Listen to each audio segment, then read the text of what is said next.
Hey guys, Recco here, and welcome to the first episode of Recco Reviews, a new segment I made dedicated to reviewing movies and shows. With the Halloween season in full bloom, there's no better time than now to review Halloween 2018. So let's get started. So before I begin, I kind of feel I need to explain where this story falls in terms of the timeline of the Halloween franchise. Up to this point, we've had 9 Halloween movies about Michael Myers, and this one is unique because it cancels everything after part 1. Remember how at the end of the original Halloween movie, Michael Myers escapes? Well, it's different in this one. It's explained that Michael was instead captured and has been locked up ever since. With that in mind, the general story is what you've come to see in the trailer. It's been 40 years since the events of the original film. Michael Myers escapes and heads back to his hometown of Haddonfield. Only this time, Michael's only surviving victim, Laurie Strode, is ready and waiting for him. At first glance, I was a little skeptical about this film, given its poor history of sequels and remakes, but when I found out that John Carpenter and Jamie Lee Curtis were involved, I decided to check it out. Director David Gordon Green did a great job of sticking to the original film's roots.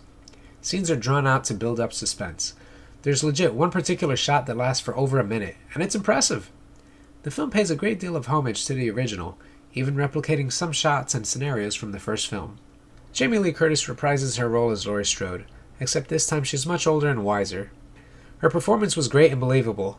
Franchise creator John Carpenter comes back to compose the score for this film, and it's excellent. Using synths and modern tech, Carpenter is able to modernize the Halloween theme while keeping it true to its roots. In fact, I'd say the music for this franchise is probably the most important part. Remember how in the original there were all these little bizarre noises that came up when Michael Myers appeared?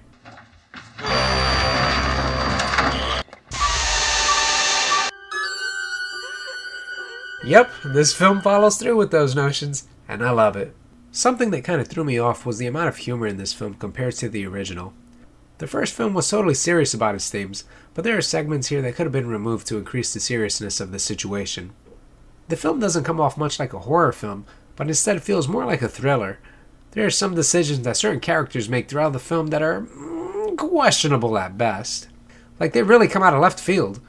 Some might complain that there are too many parallels to the original, and that might throw off some viewers, but I was alright with it for the most part.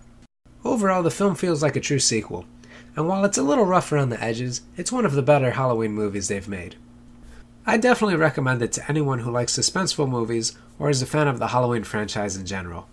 With that in mind, I give Halloween 2018 a B+. So what did you think of Halloween 2018? Be sure to leave your thoughts in the comments section below. Also, don't forget to like, subscribe, and click on that bell to receive notifications for more content in the future. Thanks for watching, and catch you later.